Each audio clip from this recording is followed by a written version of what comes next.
وعلى آله وصحبه وسلم تسليما كثيرا. أما بعد رب اشرح لي صدري ويسر لي أمري واحلل عقدة من لساني يفقهوا قولي. السلام عليكم ورحمة الله وبركاته. আলহামদুলিল্লাহ, আমরা সবাই এখানে একত্রিত হতে পারছি, এটা মহান আল্লাহ শুকরিয়া আদায় করি। আল্লাহ আমাদের এই মজলিসে, আমাদের এই আলোচনার মধ্যে, আমাদের উপস্থিতির মধ্যে বারাকা দান করেন, ইখলাস দান করেন, আমাদের পক্ষ থেকে কবুল করেন। আমাদের ইখলাসের ত্রুটি আছে, আমাদের নিয়তের যে ত্রুটি আছে এটা দূর করে এখান থেকে এটা কবুল করেন। আমাদের রিয়া থেকে, নিফাক থেকে হেফাজত করেন। আপনারা কেমন আছেন? আপনার পছন্দ করে শুনতে পারবেন কথা। আমাকে একজন বলছে যে কুমিল্লার একজন আমাকে বলছে যে কুমিল্লার মানুষটাকে বেশি লম্বা কথা শুনতে পছন্দ করে। তো আমার অনেক লম্বা কথা আছে, সেটা আমি চেষ্টা করতেছি।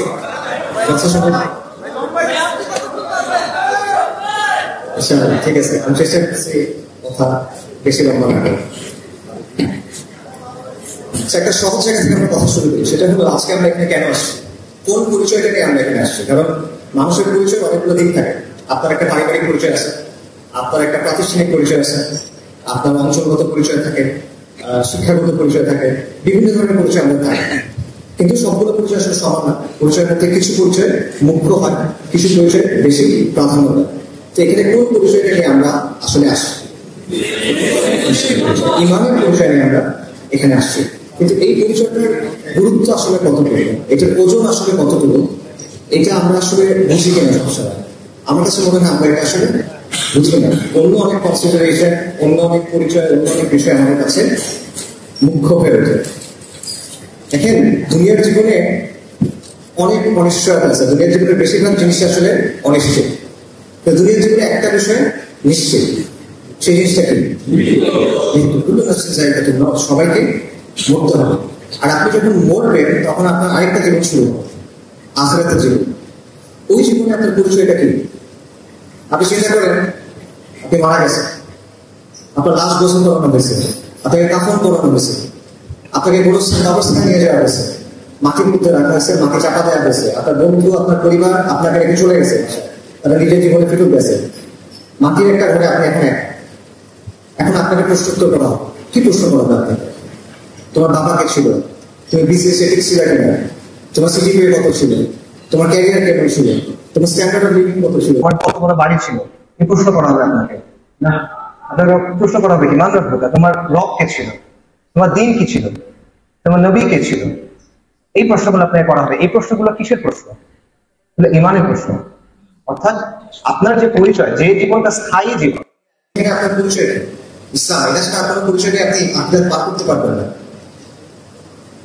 মুসাফির মরুভূমির মধ্যে দিয়ে যাচ্ছে, সে বিশ্রাম নেওয়ার জন্য একটা গাছের নিচে থামলো। এখানে তার অবস্থান কিন্তু অল্প সময়ের জন্য, সেখানে কন্টিনিউয়াসলি থাকবে না। রেল স্টেশনের প্ল্যাটফর্ম, আপনি ট্রেনের জন্য অপেক্ষা করতেছেন, আপনি এখানে সবসময় থাকবেন না। দুনিয়ার জীবনকে এরকম, এই প্ল্যাটফর্মের মতো আপনি এখানে সাময়িক সময়ের জন্য থাকবেন। এরপরে আখিরাতের জীবন শুরু হবে, যেটা হলো জীবন্ত। এবং ওই জীবনে আর কোনো পরিচয় আপনার আসলে নাই এই পরিচয়টা ছাড়া। ইসলামের যে পরিচয়, মুসলিম যে পরিচয়, এই পরিচয়টা ছাড়া। কিন্তু বলা হয় আমরা ভুলে যাই, দুনিয়া আমাদেরকে ধোঁকা দেয়। দুনিয়ার জীবন হলো এনজয়মেন্ট অফ ডিস্ট্রাকশন। এটা আমাদেরকে গাফিল করে রাখে, আখিরাতের ব্যাপারে গাফিল করে, আল্লাহর ব্যাপারে গাফিল করে, শরিয়ার ব্যাপারে গাফিল করে, ইবাদতের ব্যাপারে গাফিল করে, এবং আমাদের এই পরিচয়ের ব্যাপারে গাফিল করে। তো এই পরিচয়ের গুরুত্বটা আসলে বোঝা দরকার, যে এইটা দিয়ে আমাদেরকে আখিরাত পার করতে হবে। এটা হচ্ছে, মনে করেন আপনি গভীর সমুদ্রে বের হয়েছেন একটা ভেলা নিয়ে, এই ভেলাটা হলো লা ইলাহা ইল্লাল্লাহ মুহাম্মাদুর রাসূলুল্লাহ ভেলা। এটা হলো ইমানের ভেলা। এটা যদি ছুটে যায় তাহলে আপনার এখানে আপনি মিশতে হয়, হেফাজত করা চলে। আমাদের সবার পরিচয় আগে হলো আমরা মুসলিম, সবকিছুর পরেও আপনার পরিচয় এটা যে আমরা মুসলিম। আমরা কি আগে বাঙালি বা আগে বাংলা বেশি, তারপর মুসলিম না? লা ইলাহা ইল্লাল্লাহ মুহাম্মাদুর রাসূলুল্লাহ, পুরো দুনিয়া একদিকে এক পাল্লায়, এটা আরেক পাল্লায়, এটা সবসময় ভালো হয়। এই জিনিসটা বোঝা দরকার। কিন্তু তারপর যে প্রশ্নটা আসে সেটা হলো যে এই পরিচয়টার অবস্থা আমাদের সমাজে কেমন? এই যে মুসলিম পরিচয়টা, আমাদের সমাজে এই পরিচয়টার অবস্থানটা কেমন?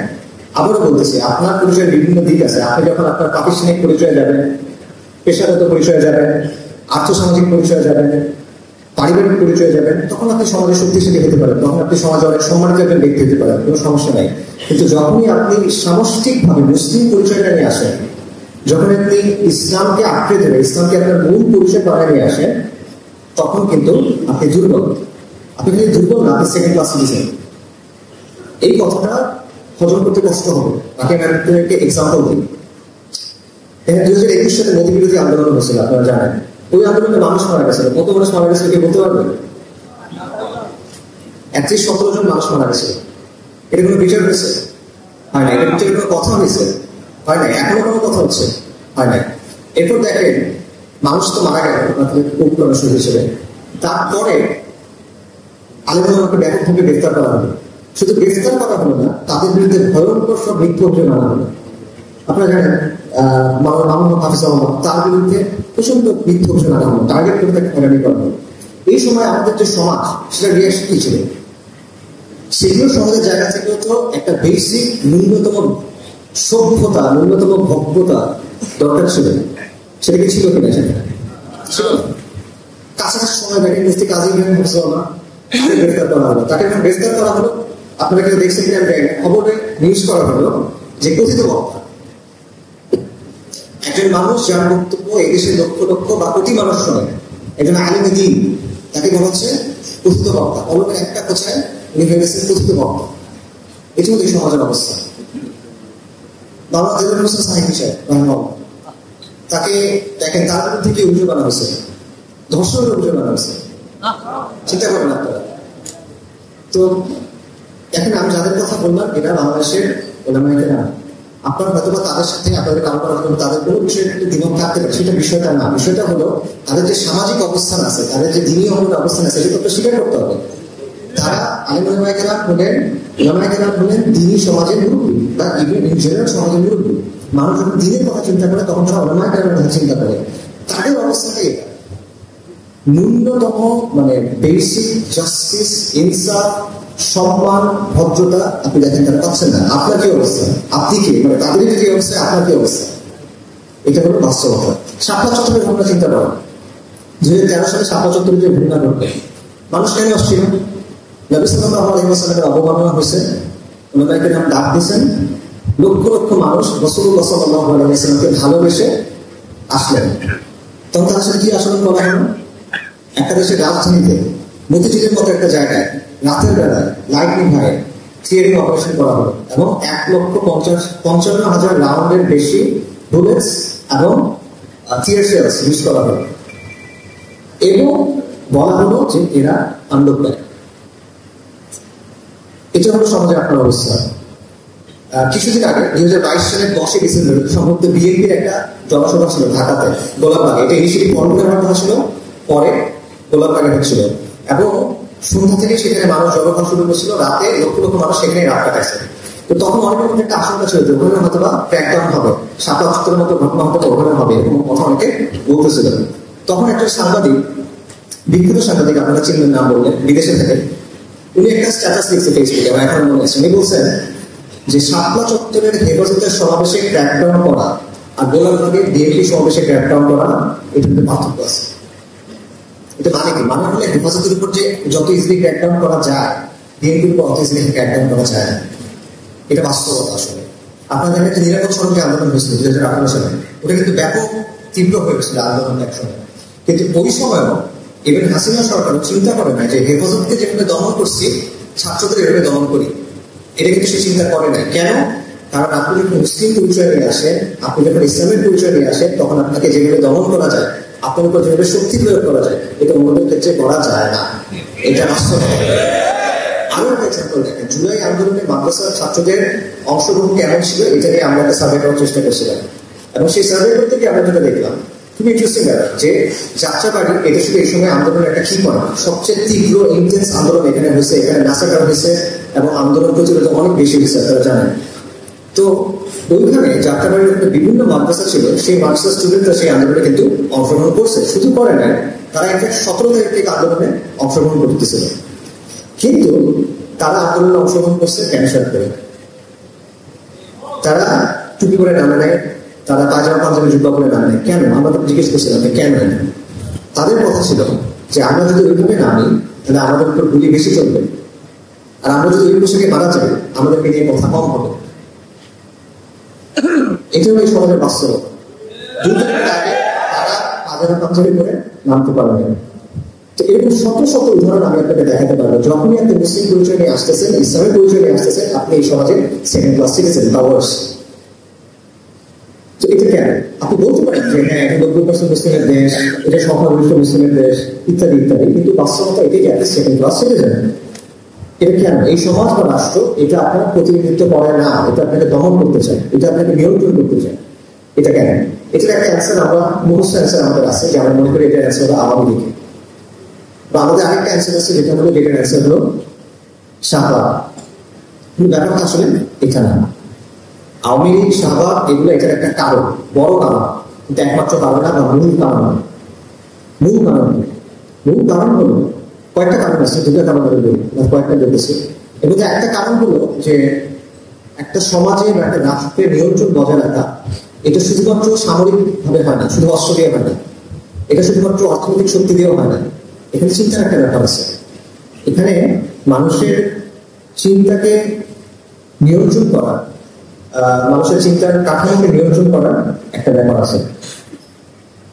সমাজের যারা ক্ষমতাশীল গোষ্ঠী থাকে তারা কি করে? তারা একদিকে সামরিক শক্তিরা নিয়ন্ত্রণ করে, অর্থনৈতিক শক্তি নিয়ন্ত্রণ করে, পাশাপাশি তারা যেটা করে যে সমাজের মূল বয়ানটা কি হবে এবং সমাজের মূল মূল্যবোধগুলা কি হবে, চেতনাগুলা কি হবে, কোন চেতনাগুলো স্কুলে মানুষ শিখবে, কোন চেতনাগুলো সংস্কৃতি থেকে মানুষ শিখবে, মিডিয়া থেকে মানুষ শিখবে, কোন বিষয়গুলো মানুষ স্বাভাবিক মনে করে বড় হবে, এগুলো তারা ঠিক করে দেয়। এবং এই যে ঠিক করার যে ক্ষমতা, এটাকে বলা হয় হেজেমনি।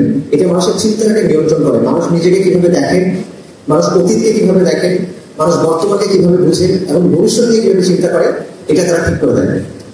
এটা সহজভাবে বুঝেন। মনে করেন ফেরাউনের সেনাবাহিনী ছিল না? ছিল। ফেরাউনের বিশাল সেনাবাহিনী ছিল, কিন্তু ফেরাউনের এর পাশাপাশি জাদুকর ছিল, ফেরাউনের পুরোহিত ছিল, তার ধর্মের পুরোহিত ছিল, এবং ফেরাউনের সাথে হামানের মতো লোক ছিল, পারিসজ্জা ছিল। তার শাসক টিকা রাখার জন্য দুটাই কিন্তু লাগে, সেনাবাহিনী লাগে, সেনাবাহিনী এক শক্তি দেয়, আবার এই পুরোহিতগুলো লাগে। যে পুরোহিতরা কি করে? তারা মানুষের চিন্তাটাকে নিয়ন্ত্রণ করে, তারা মানুষকে বোঝা যায় ফেরাউন হলো রব, ফেরাউনের কথা মানো, ফেরাউন যে জুলুম করতে সেটা মানো, কোনো সমস্যা নেই, এরকমই হওয়ার কথা ছিল। ঠিক আছে, এইটা হলো সহজ ভাষা। আচ্ছা, আমি একটা উদাহরণ দিই। এই আওয়ামী লীগ বা শাহবাগ আমরা বলতেছি না, আওয়ামী লীগ এখন নাই, রাজনৈতিকভাবে আওয়ামী লীগ আপনার সামনে এখন নাই, শাহবাগ এখন দুর্বল। কিন্তু পাঠ্যপুস্তক সংস্কার কমিটি নিয়ে কি ঘটলো এই কিছুদিন আগে করছিল, যে এই কমিটিতে কিছু সদস্য নেওয়া হয়েছিল, তাদের মধ্যে দুজন ব্যক্তির কিছু বক্তব্য ছিল যেগুলোকে ইসলাম বিদ্বেষী মনে করা হচ্ছিল, এবং তারা LGBTQ বা সমকামিতা ট্রান্সজেন্ডার এগুলোর পক্ষে বক্তব্য দিচ্ছিল। এই কারণে এটার বিরুদ্ধে প্রতিবাদ করা হলো। এটার বিরুদ্ধে প্রতিবাদ কারা করলো? যারা প্রতিবাদ করছেন তাদের বেশিরভাগই বক্তা, ওয়াইজ, আলেম, দান, এরকম ব্যক্তিরা। যখন তারা প্রতিবাদ করলেন তখন আপনারা দেখেন ট্রান্সপারেন্সি ইন্টারন্যাশনাল বাংলাদেশ বা TIB সেখানকার থেকে একটা বক্তব্য দেওয়া হলো, বা সেখানকার যিনি প্রধান একটা বক্তব্য দিলেন যে সরকার মৌলবাদীদের সাথে আপোষ করতেছে। অর্থাৎ আপনি পাঠ্যপুস্তকে সবাই কথা বলতে পারবে, সমস্যা নাই, কিন্তু আপনি যদি কথা বলেন ইসলামের জায়গা থেকে মুসলিম পরিচয় নিয়ে, তখন সেটা মৌলবাদ। আর মৌলবাদকে কি করতে হয়? মৌলবাদ তো ভালো বুঝি না, মৌলবাদকে নিয়ন্ত্রণ করতে হয়, মৌলবাদীদের দমন করতে হয়। এবং এখানে দুটো মেসেজ আছে। একটা হলো তুমি কথাগুলো বলতে পারবে না, তুমি যদি বলো তাহলে তুমি মৌলবাদী, তোমাকে দমন করবো, তোমাকে নিয়ন্ত্রণ করবো। আরেকটা হলো সরকারের প্রতি মেসেজ, যে তুমি এদিকে স্পেস কেন দিচ্ছ, তুমি এর সাথে আপোষ কেন করতেছো, তাই না? তুমি এদিকে হাসানাকে দমন করতেছো না, তাই না? সরকারকে মেসেজ। এবং কোনো সরকার কিন্তু চায় না যে সে মৌলবাদীদের কাছাকাছি তাকে দেখা যায়, মৌলবাদী সে তার শক্তি উঠবে, সে চায় না। দুর্নীতি হতে পারে, মানুষ মারতে পারে, নানা ধরনের অপরাধ করতে পারে, কিন্তু মৌলবাদীদের প্রসার থাকা যাবে না। আওয়ামী লীগ তো নাই, এই অবস্থা কিন্তু আছে। সো এটাই বলতেছি যে এটা শুধুমাত্র আওয়ামী লীগদের ব্যাখ্যা করতে পারবেন না, শাহবাগদের ব্যাখ্যা করতে পারবেন না, এখানে কালচারাল ভিটামিনের একটা ব্যাপার আছে। আরেকটা ব্যাপার হলো ভারতীয় সম্প্রসারণ বা এটার একটা বড় ভূমিকা আছে। আমাদের সাংস্কৃতিক যে অঙ্গ, এটার মধ্যে ভারতীয়দের ব্যাপক প্রভাব, এবং অবশ্যই তারা সবসময় ইসলামকে, এই ভূখণ্ডে ইসলামকে একটা বড় সেট মনে করে, সব জায়গাতেই মনে করে, বিশেষ করে এখানে তাদের ন্যাশনাল সিকিউরিটির জন্য একটা বড় সেট মনে করে।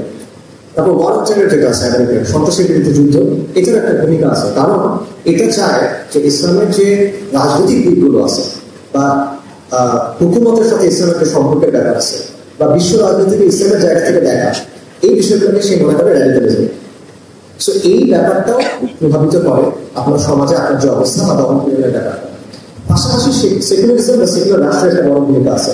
যে সেকুলার রাষ্ট্র বা সেকুলারিজম আমাদের এখানে জোর করে চাপা দেওয়া হয়েছে। এটা কলোনিয়াল সময় এসে ফিরিঙ্গিরা আমাদের উপর চাপাই দিচ্ছে এবং এটা টিকে রাখতে হচ্ছে অস্ত্রের জন্য।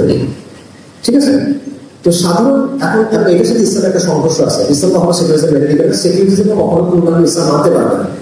তো এই অবস্থায় সাধারণ মানুষ আমার চায় ইসলাম, সে হয়তো ইসলামকে বুঝে না, কিন্তু সে ইসলাম চায়। তো সমাজ ও রাষ্ট্রে যদি ইসলামের অবস্থানটা শক্তিশালী হয় তাহলে তো সেকুলার রাষ্ট্রের জন্য ভালো রাখা না, খারাপ। এই কারণে সেকুলার রাষ্ট্র কখনোই এই সেকুলারই হোক, খুব গরম সেকুলার বা খুব নরম সেকুলার, ডাজন্ট ম্যাটার, সে কখনো পরিপূর্ণভাবে ইসলামকে মেনে নিতে পারবে না। এবং সবসময় তার একটা চেষ্টা থাকবে ইসলামকে সীমানা দেওয়া, ইসলামকে আটকে ফেলা এবং ইসলামকে পরিবর্তন করা, ইসলামকে নিজের মতো করে একটা ছাঁচের মধ্যে বসানো। এবং এই ব্যাপারটা আমাদের তো এখনো দেখতেছি, আগের সময় দেখছি, এখনো দেখবে, সামনে আপনারা এটা দেখবেন আসলে। তো এই যে বিষয়গুলো, এগুলো আসলে নতুন কিছু না। ঠিক আছে? এই বিষয়গুলো আসলে নতুন কিছু না। আমরা যে এইখানে সেকেন্ড ক্লাস সিটিজেন, আমাদের অবস্থা যে দুর্বল, এটা আমরা মোটামুটি বুঝি। আমরা হয়তো এইভাবে আর্টিকুলেট করি না, কিন্তু এই ব্যাপারটা অনুভূতিটা, উপলব্ধিটা আমাদের মধ্যে আছে। আপনারা দেখবেন যে আজকে থেকে 30-40 বছর আগে বাংলা আব্দুর রহমান রাহিমাহুল্লাহ ওদের একটা বক্তব্য ছিলেন, একটা পুস্তিকা আকারে পরে বের হয়েছে, সেটার নাম ছিল বাংলাদেশের মুসলমানরা মজলুম এবং মাহরুম। অর্থাৎ এই আন্ডারস্ট্যান্ডিংটা আলটিমেটলি ছিল, এটা খালি উনি অনেকেই এই বিষয়গুলো আলোচনা করছেন। তো এই যে সমস্যাটা, এটা মুখোমুখি আমরা কি করি? এটা মুখোমুখি হয়ে আমার মনে হয় আমরা মোটা থেকে 3টা অ্যাপ্রোচ গ্রহণ করছি। একটা হলো অ্যাসিমিলেশন, অর্থাৎ মিশে যাওয়া, যে আমরা সমাজের সাথে খাপ খাওয়ানোর চেষ্টা করছি এবং খাপ খাওয়াতে গিয়ে ইসলামের সাথে ছাড় দিচ্ছি, সমাজের সাথে খাপ খাওয়া নেওয়ার জন্য ইসলামের জায়গায় ছাড় দিচ্ছি, আপোষ করছি। এটা হলো একটা অ্যাপ্রোচ, অ্যাসিমিলেশন, মিশে যাওয়া, মিশ্রণ। দ্বিতীয় যে অ্যাপ্রোচ, সেটা হলো আইসোলেশন বা বিচ্ছিন্ন হয়ে থাকা, আলাদা হয়ে থাকা। আমরা নিজেদের একটা বলয় বানায় নিছি, সেটা হতে পারে আমার নিজের কমিউনিটি, আমার ভাই বোনদের কমিউনিটি বা মসজিদ বা মাদ্রাসা বা খানকা, এটা কেন্দ্রিক একটা এলাকা আমরা আলাদা করে নিছি, একটা অঙ্গন, একটা বলয় আমরা আলাদা করে নিছি। এটার মধ্যে আমরা মূলত থেকে বাইরে আমরা যাওয়াটা এড়ানোর চেষ্টা করি। ঠিক আছে? অথবা একান্ত প্রয়োজন হলে, একদম বেশি প্রয়োজন হলে তখন হয়তো আমরা এটার বাইরে কিছুটা আসি, বাট এখানে আমরা বেশিক্ষণ থাকতে চাই না, আমরা চাই আমাদের ওই বলের মধ্যে ফেরত যাওয়া। এটা হলো দ্বিতীয় অ্যাপ্রোচ, আইসোলেশনিজম বা আলাদা হয়ে থাকা। তৃতীয় যেটা, সেটা হলো রিজেকশনিজম। এটা তরুণদের মধ্যে একটু বেশি আছে। সেটা হলো যে এই সমাজটা জাহিলিয়াতের সমাজ, আমি এখানে থাকবো না, আমি এখান থেকে কোথাও চলে যাবো, অথবা হয়তো কখনো কিছু একটা এখানে হবে, তখন আমি সেটা করবো। ঠিক আছে? এরকম একটা চিন্তা। কিন্তু এর আগ পর্যন্ত আমি সমাজ থেকে দূরে দূরে থাকবো, আমি সমাজের ব্যাপারটা মিশবো না, আমি আমার মতো থাকবো, ইত্যাদি ইত্যাদি। মোটা দাগে আমার কাছে মনে হয়েছে এই 3টা অ্যাপ্রোচ আমাদের আছে।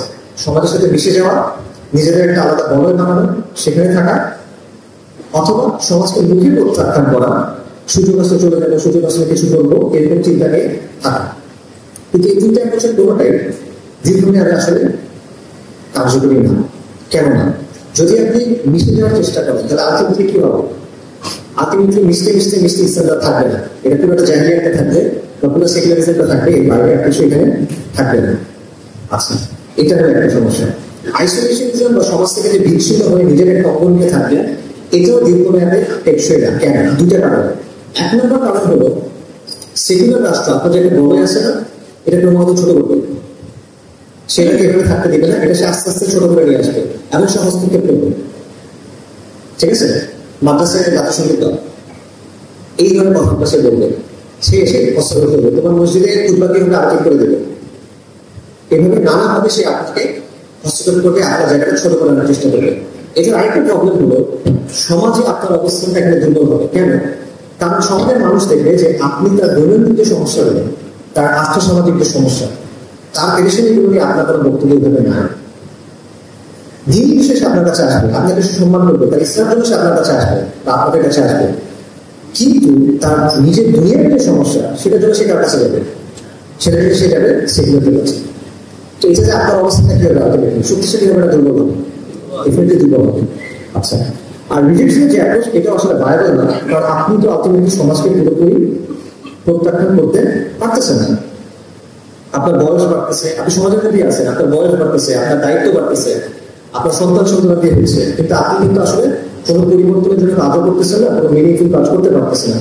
এবং আবার আপনি কোথাও চলে যাবেন, এটা তো আসলে ধরেন কথার কথা, এটা যদি কেউ করতেও পারে, এটা 1-2 জন পারবে, লক্ষ লক্ষ মানুষের জন্য এটা কোনো অপশন হতে পারে না। তারা এই চলে যাবে, আসলে কেমনে যাবে, এটা একটা বিষয়। আরেকটা বিষয় হলো যে কখনো সুযোগ আসলে কিছু একটা করবো, এই যে চিন্তাটা, আপনি সুযোগ আসলে কিছু করতে পারবেন না, কারণ আপনার পরিস্থিতি নাই। দুনিয়াতে এগুলো চলে না, হঠাৎ করে কিছু একটা আসছে আপনি চলে দিলেন যে আল মাহাদি আসছে, আমি তার মানে বাহিনীতে যোগ দিয়ে দিলাম, ব্যাপার তো সোজা না। আল মাহাদি বাহিনীতে যারা যোগ দিতে পারবে বিশাল একটা পরিশুদ্ধির প্রসেসের মধ্যে যাইতে হবে। আপনি ফট করে গিয়ে আল বাহিনীতে আছে ঠিক আছে চলে আসছি। সমস্যা হলো যে তিনটে অ্যাপ্রোচ আছে, আমি মনে করি এই তিনটে অ্যাপ্রোচের কোনোটাই আসলে ভায়াবল না, টেকসই না। আমি বলতেছি না যে এগুলোর মাধ্যমে কোনো ভালো কাজ হয় না, আমি বলতেছি এগুলো ভায়াবল না, টেকসই না। যদি এরকমই থাকে, বর্তমান অবস্থায় চলমান থাকে, তাহলে সামনের অবস্থাটা ভালোভাবে খারাপ হবে, দিন দিন অবনতি হতে থাকবে। এবং আমাদের সামনে বিভিন্ন ধরনের সংকট আছে, আমরা অস্তিত্ব সংকটের মধ্যে করবো। আমি মনে করি অস্তিত্ব সংকট মানে কি? মানে হলো আপনি ইমান নিয়ে সংকট করবেন, আপনার বাড়ি বাড়ি থাকবে, টাকা পয়সা থাকবে, ফ্যামিলি থাকবে, সবকিছু থাকবে, কিন্তু সমাজের ইমানের জায়গাটা কোনো মতো দুর্বল হতে থাকবে। কারণ ফাহিসার যেটা, জাহিলিয়ার যেটা, আপনি অপসংস্কৃতির প্রভাব পাবেন, যে আলটিমেটলি ক্রমাগত কিন্তু বাড়বে, এই সিস্টেমের মধ্যে এটা ক্রমাগত বাড়বে, কমবে না। আর আপনার অবস্থাটা ক্রমাগত দুর্বল হতে থাকবে। এটা রেজাল্টটা কি? অঙ্কবিধান, সমাজ অঙ্কবিধান। এটা অবস্থা হলো আপনি ইমানের সম্পর্কে করবেন, এটা বাস্তবতা। পাশাপাশি একটা প্রশ্ন আমাদের করা হচ্ছে যে আমরা কি আসলে এই সেকেন্ড ক্লাস সিস্টেম হয়ে থাকবো কেন সবসময়? জীবিত জীবন নিয়ে থাকবেন, আপনি মাথা নিচু করে থাকবেন সবসময়, মুসলমানের জীবন এরকম হওয়ার কথা না। কিন্তু আমরা কিন্তু আলটিমেটলি এটার মধ্যেই বর্তমানে আছে, বর্তমানে আপনারা বোঝানোর চেষ্টা করতেছেন। এই সংকটের মোকাবেলার জন্য আমি মনে করি নতুন বা বিকল্প পথ চিন্তা করা আমাদের দরকার। এই তিনটা যে পথ বললাম, এর বাইরে বিকল্প পথ দরকার। বিকল্প পথ কি হতে পারে? এখানে আমার প্রস্তাবনা হলো, আপনাদের যে একটা বইয়ের কথা বলতেছিল সেখানে আমি ডিটেল লিখছি। আমার প্রস্তাবনা হলো যে এটা হলো ইসলামের মূল্যবোধের আলোকে সমাজকে পরিবর্তন করার চেষ্টা করা। এটা আমি আপনাকে বলতেছি, ইসলামের মূল্যবোধের আলোকে সমাজকে পরিবর্তন করার চেষ্টা করা। এখন ব্যাখ্যা করতেছি। প্রথমটা হলো যে আপনি সমাজের সাথে মিশে যাবেন না, আপনি সমাজকে বদলানোর চেষ্টা করবেন। তার মানে হলো সমাজের প্রচলিত যে মূল্যবোধ আছে, ন্যারেটিভ আছে, সেগুলোকে আপনি চ্যালেঞ্জ করবেন এবং সেগুলোকে প্রগতিশীল যাদের কালচারাল যেগুলি আছে, যারা সমাজের বয়ানগুলো নিয়ন্ত্রণ করে, যারা সমাজের চিন্তাগুলো নিয়ন্ত্রণ করে, তাদের বক্তব্যগুলো, তাদের চিন্তাটা, সেগুলো আপনি খণ্ডন করবেন, অ্যাটাক করবেন বা ভাঙবেন সেগুলো, এবং আপনি আদর্শিক লড়াই করবেন ইসলামের জায়গা থেকে। দ্বিতীয় বিষয় যেটা, সেটা হলো আপনি বিচ্ছিন্ন হয়ে থাকবেন না, বরং আপনি সমাজের সাথে এঙ্গেজমেন্ট করবেন, সমাজের সাথে মিশবেন। কিভাবে মিশবেন? সমাজের মুভমেন্টগুলোর বিরুদ্ধে একটা অবস্থান নেবেন এবং সমাজের মানুষের সমস্যাগুলোর ইসলামের সমাধান দেওয়ার চেষ্টা করবেন, এবং আপনি ইসলামকে একটা ভায়াবল সলিউশন হিসেবে তার সাথে প্রেজেন্ট করার চেষ্টা করবেন, এবং আপনি জাহিলিয়াতকে প্রত্যাখ্যান করবেন এবং মানুষের পূর্ণাঙ্গ দিনের দিকে আহ্বান করবেন। এটা খালি মুখের প্রত্যাখ্যান না, আপনি সমাজে ইতিবাচক পরিবর্তনের চেষ্টা করবেন এবং ওকে বলবেন যে আপনার জাহিলিয়াত থেকে ইসলামের দিকে আসেন। এটা হলো বাংলা কথা, আমি আরো ব্যাখ্যা করতেছি। দেখেন, নবীদের দাওয়া, আমেরিকার বাংলাদেশের সালাতুল্লাহ, তাদের দাওয়ার বলে কিছু বৈশিষ্ট্য ছিল। প্রথম বৈশিষ্ট্য ছিল কুফর আলো বা ঈমান বিল্লাহ, সব মিথ্যা ইলাহকে অস্বীকার করা, সব মিথ্যা দিনকে অস্বীকার করা, নাফি করা, তারপর তাওহীদকে সত্যায়ন করা, তাওহীদের সাক্ষ্য করা। তারপর তারা দাওয়ার একটা বৈশিষ্ট্য ছিল আমর বিল মারুফ ওয়া নাহyi আনিল মুনকার। তারা সমাজে মুনকারের বিরুদ্ধে বলছেন বা বাধা দেওয়ার চেষ্টা করছেন সামর্থ্য থাকলে, এবং তারা মানুষকে সৎ কাজের আদেশ করছে বা সৎ কাজের দিকে ডাকছেন। এবং আরেকটা বিষয় ছিল, মৌলিক বিষয়, সেটা হলো আল ওয়ালা ওয়াল বারা, যে আল্লাহ যে জিনিসটা ভালোবাসেন সেটাকে আমি ভালোবাসবো, যাদেরকে ভালোবাসেন তাদেরকে আমি ভালোবাসবো। আল্লাহ যে জিনিসটা অপছন্দ করেন বা ঘৃণা করেন, যাদেরকে অপছন্দ করেন বা ঘৃণা করেন, সেই বিষয়গুলোকে, সেই জিনিসগুলোকে আমি অপছন্দ করবো, আমি ঘৃণা করে দেবো। ঠিক আছে? এবং এই তিনটে জিনিস যখন কোনো দাওয়াত মধ্যে একসাথে হয়, কুফর আলো ওয়া ঈমান বিল্লাহ, আমর বিল মারুফ ওয়া নাহyi আনিল মুনকার এবং আল ওয়ালা ওয়াল বারা, এই তিনটে জিনিস যখন একসাথে হয়, তখন সমাজের মধ্যে দেখবেন ভাগ হয়ে যায়, সমাজের মধ্যে পোলারাইজেশন হয়, মেরুকরণ হতো। সব নবীদের দাওয়াতের ব্যাপারে দেখবেন এই জিনিসটা হয়েছে, এক পক্ষ ঈমানের তাবুতে চলে আসে, আরেক পক্ষ কুফরের তাবুতে চলে যায়, শিরকের তাবুতে চলে যায়। আমার প্রস্তাবনা এটাই যে আপনি তাওহীদের দাওয়ার অংশ হিসেবে কি করবেন, যে মিথ্যা তন্ত্রমন্ত্র আছে, যে মিথ্যা ইলাহগুলো আছে, সেটা যাদের উপর আল্লাহর বৈশিষ্ট্য আরোপ করা হয় বর্তমান সময়ে, সেগুলোকে আপনি প্রত্যাখ্যান করবেন, সেই মিথ্যা দিনগুলোকে আপনি প্রত্যাখ্যান করবেন, সেই মিথ্যা মূর্তিগুলোকে আপনি প্রত্যাখ্যান করবেন, সেগুলো রাষ্ট্র হইতে পারে, জাতিসংঘ হইতে পারে, সেগুলোকে আপনি প্রত্যাখ্যান করবেন। পাশাপাশি এগুলো বর্জনের দাওয়া আপনি করবেন, সেটা নিশ্চিত ভাবে, অর্থাৎ কোরআন সুন্নাহর আলোকে অবশ্যই, পাশাপাশি বুদ্ধিভিত্তিক ভাবে। ঠিক আছে? কুফর আলো, ঈমান বিল্লাহ, এবং এটা হলো তার ন্যারেটিভের ভাগ। ঈমান বিল্লাহ হলো যে আপনি পরিপূর্ণভাবে দ্বীন ইসলামকে আঁকড়ে ধরবেন, সামগ্রিকভাবে দ্বীন ইসলামকে, কোনো কিছু ছেড়ে না, দ্বীন ইসলামের পুরো অংশটাকে আপনি গ্রহণ করবেন, ইসলামের পুরো ওয়ার্ল্ডকে আপনি ধারণ করবেন এবং এইটার দিকে দাওয়াত দিবেন। পাশাপাশি আমর বিল মারুফ ওয়া নাহyi আনিল মুনকার, সেটা হলো ইসলামের শিক্ষার আলোকে সমাজের মূল্যগুলো নিয়ে আপনি কথা বলবেন। একটু আগে বলতেছিলাম যে মানুষের সমস্যাগুলোর সমাধান আপনি ইসলামের জায়গা থেকে দেওয়ার চেষ্টা করবেন, তাদের সামনে ইসলামকে একটা ভায়াবল সলিউশন হিসেবে প্রেজেন্ট করবেন। এবং আল্লাহ সেটা হলো কুফর এবং কুফরের যে অনুসারী আছে তাদের সাথে বারাত ঘোষণা করা, তাদের সাথে সম্পর্ক সেট করা। ইসলাম এবং সেকুলারিজমের যে দ্বন্দ্ব, আল্লাহর আইন এবং গায়রুল্লাহর আইনের যে দ্বন্দ্ব, এটাকে মূল প্রশ্ন হিসেবে সামনে নিয়ে আসা। এবং মুসলিমরা আপনার মৃত্যু হবে, মিত্র হবে, মুসলিমরা আপনার মিত্র হবে, সেটা মত পার্থক্য থাকবে, আপনার সাথে মানহাজ মাসলাকের পার্থক্য থাকবে, সেই সমস্যা না। মুসলিমরা আহলুকিবরা আপনার মিত্র হবে, আর যারা আহলে কুফর অবশ্যই তারা আপনার প্রতিপক্ষ হবে। এই জিনিসটা স্পষ্ট করতে হবে। যদি এটা করা হয় তাহলে অটোমেটিক্যালি আপনি দেখবেন যে সমাজের মধ্যে এই প্রশ্নটা মূল প্রশ্ন জায়গায় চলে আসবে। এখন মূল প্রশ্ন হলো সংস্কার নাকি নির্বাচন, বা ফ্যাসিবাদ নাকি চেতনা, বা এদো নাকি বিদল। এই প্রশ্নগুলো হলো আমাদের সমাজের মোটামুটি মূল প্রশ্ন জায়গায়। এই জায়গাটাতে তখন আসবে যে ইসলাম এক্সেপ্টেন্সাই, আল্লাহর আইন নাকি গায়রুল্লাহর আইন, আল্লাহর দিন নাকি মানুষের বানানো দিন। এই প্রশ্নগুলো তখন মূল জায়গায় চলে আসবে। এবং এটার জন্য আপনার দুটো জায়গায় কাজ করতে হবে, একটা হলো বাস্তব ময়দানে, একটা হলো আদর্শিক ময়দানে। এই সবগুলো কথাই পুরোনো কথা, এগুলো নতুন কিছু না। আপনারা অনেক সময় বিভিন্ন কিতাবাদিতে আলোচনা এগুলো পাইছেন। এর সাথে বাস্তব ময়দানে তাদের ক্ষেত্রে একটা বিষয় প্রস্তাব করবো, সেটা হলো সোশ্যাল অ্যাক্টিভিজম, বা এটাকে কমিউনিটি অর্গানাইজিং বলে, এটাকে গ্রাসরুটস অ্যাক্টিভিজম বলে, নানা কথা বলা হয়। বাট মূল বিষয়টা সহজ। এটার মানে হলো স্থানীয় পর্যায়ে আপনারা যে যে পর্যায়ে আছে সেই জায়গায় মানুষকে একত্রিত করা, তাদেরকে দিনের দিকে ডাকা, এবং সমাজে ইতিবাচক পরিবর্তন আনার জন্য তাদের যে শক্তি আছে, তাদের যে সামর্থ্য আছে এবং তাদের যে সংখ্যা আছে, আমরা বলছি সমাজে ইতিবাচক পরিবর্তন আনার জন্য তাদের শক্তি, সামর্থ্য এবং সংখ্যা, এগুলোকে কাজে লাগাবে। এটা হলো সোশ্যাল অ্যাক্টিভিজম। সহজ মনে করেন আপনি নিজ এলাকায় খেলাটা করতেছেন, ঠিক আছে, অথবা এলাকার কিছু তরুণ একসাথে সমাজ কল্যাণ দেখে কিছু কাজকর্ম করতেছে, এলাকার ইস্যু নিয়ে কাজ করতেছে, এগুলো অ্যাক্টিভিজম, সোশ্যাল অ্যাক্টিভিজম।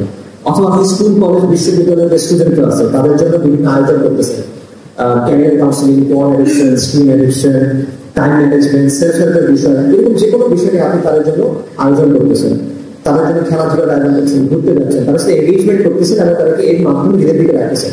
এটা অ্যাক্টিভিজম।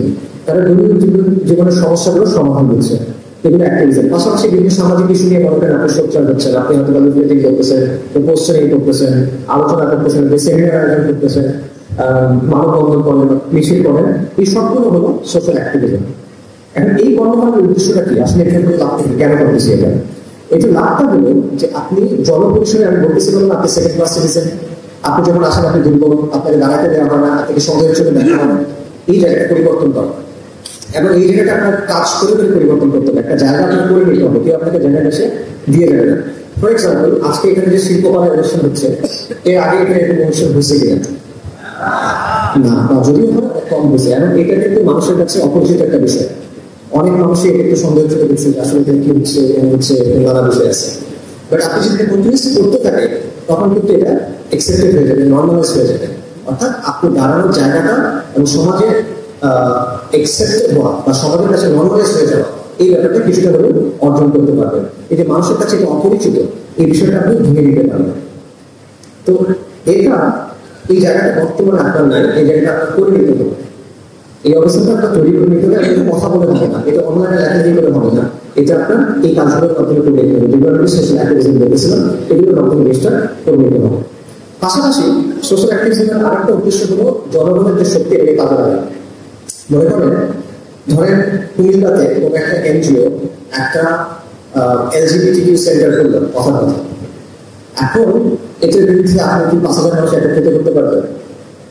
জুমার পর না, জুমার পর পারবেন, জুমা ছাড়া অন্য সমাজের পারবেন না, তখন পারবেন না। যদি পারেন আপনি কয়েকদিন থেকে ওখানে রাখতে পারবেন না। যদি পারেন তাহলে একটা শক্তি, কিন্তু বড় শক্তি আসলে। আপনার যুগের আন্দোলনে দেখছেন যে এই জিনিসটা আসলে কেন একটা বড় শক্তি। সো জনগণের শক্তিটা আপনার কাছে এখন নাই। জনগণ আপনার সাথে হতে আছে, জনগণ এলজিবিটিকে পছন্দ করে না। আপনি যদি তার কাছে গিয়ে বলেন সে আপনার কথা সমর্থন করবে, সে ইসলামকে সমর্থন করে, ইসলাম ভালো সবকিছু আছে, কিন্তু তার সমর্থনটা নিশ্চয়ই সমর্থন। এই নিশ্চয় সমর্থনে আপনার লাভ নেই, এটাকে একটা সক্রিয় সমর্থনে পরিণত করতে হবে। এই কাজগুলো সেটার একটা মাধ্যম, এটার মাধ্যমে আপনি এই জিনিসটা অর্জন করতে পারবেন। পাশাপাশি আরেকটা বিষয় হলো যে এটাকে বলে ম্যাস মোবালাইজেশন বা মানুষকে মোবালাইজ করা। এই জিনিসটা শুধু করতে পারলে হবে না, কারণ আমাদের এখানে অনেক ম্যাস মোবালাইজেশন হয়। আপনি দেখবেন যে বিভিন্ন ইস্যুতে লাখ লাখ মানুষের রাস্তা নেওয়া, কিন্তু এটা শুধুমাত্র এসে দিতে হবে না। আপনি যদি দীর্ঘমেয়াদে সফলতা চান তাহলে কি করতে হবে? তাহলে আপনাকে অর্গানাইজ এফোর্ট লাগবে। আপনার তৃণমূল থেকে এই জিনিসটা তৈরি করতে হবে, মানে রাষ্ট্র সেট করতে হবে। আপনার নিজের এলাকা, নিজের প্রতিষ্ঠান, নিজের পাড়া মহল্লা থেকে এই জিনিসটা তৈরি করতে হবে, যাতে আপনি ধারাবাহিকভাবে এই জিনিসটা করতে পারেন, ধারাবাহিকভাবে এই শক্তিটা আপনি বাড়াতে পারেন। তো এবং এই আবারও বলতেছি, এই কাজটা সমাজে কাজ করে করে অ্যাক্টিভিজমের মাধ্যমে করতে হবে। এটা শুধুমাত্র বয়ান দিয়ে, এটা শুধুমাত্র বক্তব্য দিয়ে কথা বলে হবে না। আমাদের সমাজে অনেক বক্তা আছেন, অনেক বড় বড় বক্তা আছেন, এবং তাদের লক্ষ লক্ষ বা ইভেন কোটি ভক্ত আছে, কিন্তু বক্তার ভক্ত দিয়ে এই কাজটা হবে না। আপনার কর্মী লাগবে, আপনার সমাজ কর্মী লাগবে, ঠিক আছে, আপনার অ্যাক্টিভিস্ট লাগবে। তো এই দুটো অক্ষে যদি কাজ করতে পারে, একটা হলো আদর্শিক, একটা হলো বাস্তবায়ন, তাহলে আমি মনে করি ধরেন কথা 10-15 বছর যদি আপনি কাজ করতে পারেন, তাহলে দুটো জিনিস পরিবর্তন হতে পারে। একটা হলো সমাজের মনোজগতে একটা পরিবর্তন আসবে, আরেকটা হলো আপনি সামাজিক শক্তি অর্জন করতে পারবেন। এটা মানে কি সমাজের মনোজগতে পরিবর্তন মানে সব মানুষ মুসলিম হয়ে যাবে না, সব মানুষ আপনার চিন্তাটা ধারণ করবে না। এটার মানে হলো যারা আপনার পক্ষে না তাদের কাছে বিষয়টা গুরুত্বপূর্ণ হবে, তারা এটা নিয়ে ভাববে। ওই যে বললাম আমাদের সমাজে এটা কিন্তু মূল প্রশ্ন না। ইসলাম আমাদের, মানে আমরা যদি কোনো একটা জায়গায় আলোচনা করি বা প্রায়োরিটি একটা লিস্ট করি, সেখানে ইসলাম কিন্তু অনেক নিচে আসে। এইটা একদম শুরুতে চলে আসবে, এটা মূল প্রশ্ন হয়ে দাঁড়াবে। যে আপনার বিপক্ষে সেও এটা নিয়ে চিন্তা করবে। এটা হলো সমাজের মনোজগতে পরিবর্তন। তাকে চিন্তা করতে হবে যে আমার যে কোনো একটা চুজ করতে হবে, এখানে আমার যে কোনো একটা বেছে নিতে হবে, এই পরিবর্তনটা আসবে।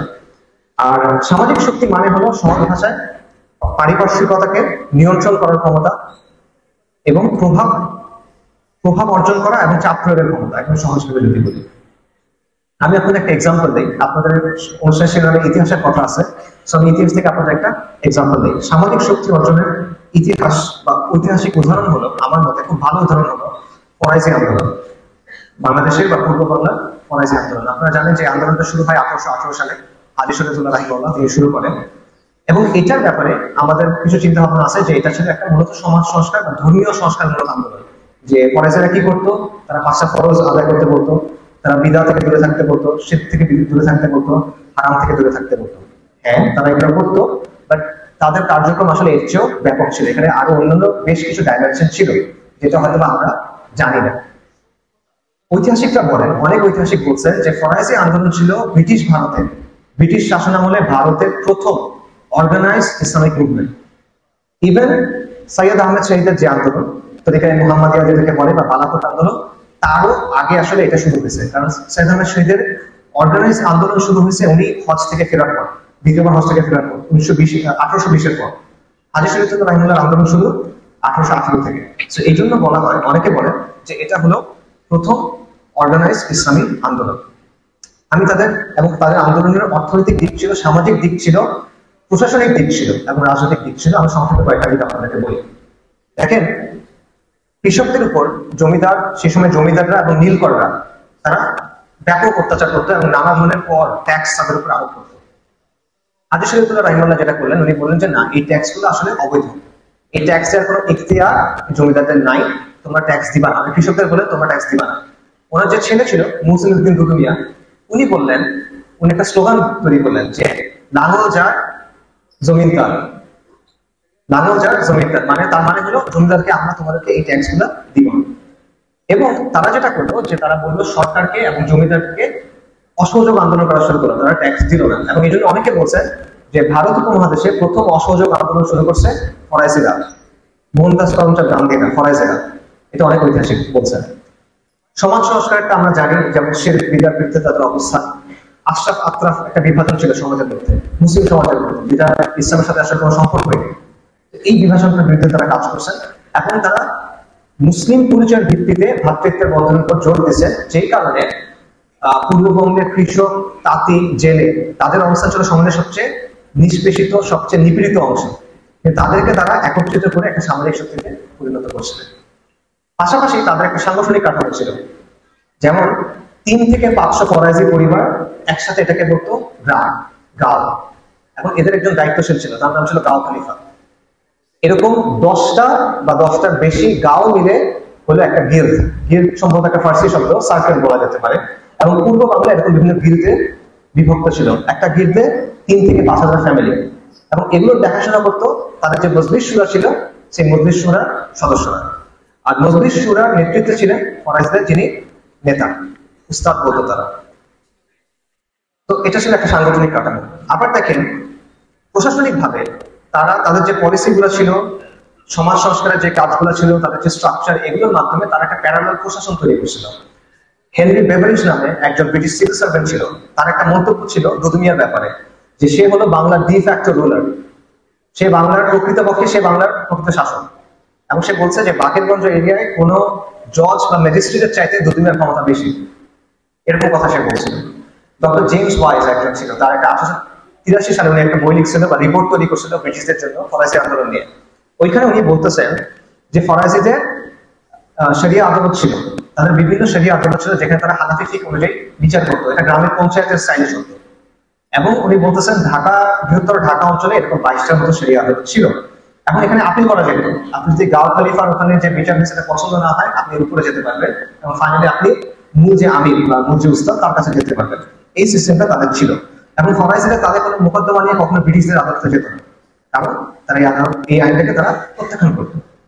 পাশাপাশি তারা সাদাকাত তুলতো, যাকাত আদায় করতো, নিজেদের সদস্যদের শিক্ষা, তারবিয়া, তাবলীগ এগুলো ব্যবস্থা করতো, মসজিদ মাদ্রাসা স্থাপন করতো। এবং এইভাবে তারা একটা প্যারালাল প্রশাসন তৈরি করে ফেলছে। এবং রবিচন্দ্র সেন তার একটা উক্তি আছে, বিখ্যাত উক্তি, যে ফরাসিরা ব্রিটিশ রাজের মধ্যে একটা স্টেট উইদিন এ স্টেট কায়েম করছে, রাষ্ট্রের ভেতরে তারা আরেকটা রাষ্ট্র তৈরি করছে। রাজনৈতিক দিক ছিল, রাজনৈতিক দিক চিন্তা করেন যে তারা চর দখল করতো, খাসমহল নামে একটা জিনিস আছে সেই জিনিস দখল করতো, তাদের লাঠিয়াল বাহিনী ছিল, লাঠিয়াল বাহিনীর বর্ষা ছিল, তীর ছিল, এই টাইপের জিনিসপত্র ছিল। এবং তাদের ভায়োলেন্সের ক্যাপাসিটি ছিল, কারণ জমিদারদের সাথে তাদের মারামারি হতো, এই মারামারি করার ক্যাপাসিটি তাদের ছিল।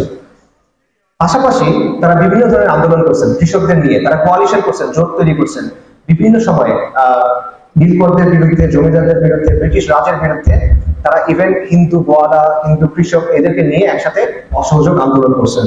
1837, 1844, 1847 এই সময় অনেকগুলো কৃষক আন্দোলনে তারা নেতৃত্ব দিচ্ছেন।